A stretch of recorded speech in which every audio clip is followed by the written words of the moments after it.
আসসালামু আলাইকুম। আমি ডাক্তার মোহাম্মদ শামীম মিয়া, কনসালটেন্ট ও বিভাগীয় প্রধান, ফিজিওথেরাপি অ্যান্ড রিহ্যাবিলিটেশন বিভাগ, নারী শিশু হাসপাতাল, হেমায়েতপুরে বাত ব্যথা, প্যারালাইসিস, স্পোর্টস ইনজুরি ও ফিজিওথেরাপি বিশেষজ্ঞ হিসেবে প্রতিদিন নিয়মিত রোগী দেখছি।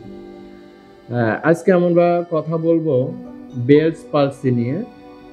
বেলস পালসি কি? বেলস পালসি হলো মুখের পেশিগুলোর অস্থায়ী দুর্বলতা। তবে এটি সাধারণত ব্রেনের ক্রেনিয়াল নার্ভ 7 নম্বর নার্ভের লেশনের কারণে হয়ে থাকে। কারণ হার্পেস সিমপ্লেক্স ভাইরাল ইনফেকশনের কারণে হয়ে থাকে, ইপোস্টান বার ভাইরাস ইনফেকশনের কারণে এবং শ্বাসযন্ত্রের প্রদাহজনিত সমস্যার কারণে সাধারণত হয়ে থাকে। ঝুঁকিপূর্ণ ব্যক্তি অর্থাৎ কাদের জন্য এটা খুবই ঝুঁকিপূর্ণ?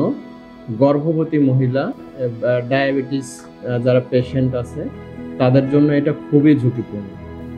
লক্ষণ: মুখ একপাশে বেঁকে যাওয়া, হাসতে বা চোখ বন্ধ করতে সমস্যা হওয়া, ক্ষুধা বা স্বাদের অনুভূতি কমে যাওয়া, কান বেশি সংবেদনশীল হওয়া এবং চোখে বা মুখে লালা নিঃসরণ হওয়া। প্রতিকার: ঠান্ডা থেকে নিজেকে সুরক্ষা রাখা, অর্থাৎ কোল্ড ড্রিঙ্কস জাতীয় যেগুলো আইসক্রিম বা পানিতে ভেজা, বৃষ্টির পানিতে ভেজা বা লং টাইম গোসল করা, অর্থাৎ যে কাজগুলো করলে সাধারণত আমাদের ঠান্ডা লেগে যায় সেই কাজগুলো থেকে নিজেকে বিরত রাখা।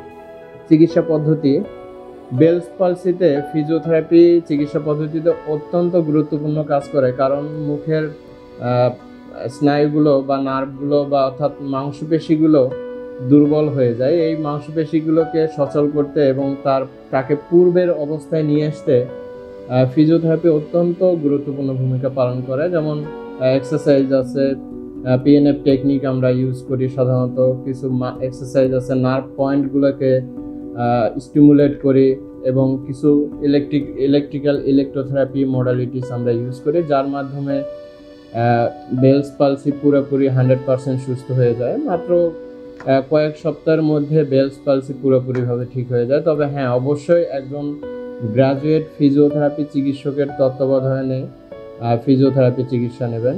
ব্যথা নিরাময়ের সর্বাধুনিক চিকিৎসা ফিজিওথেরাপি, তাই ফিজিওথেরাপি চিকিৎসা নিন, ব্যথামুক্ত জীবন গড়ুন। ধন্যবাদ সবাইকে।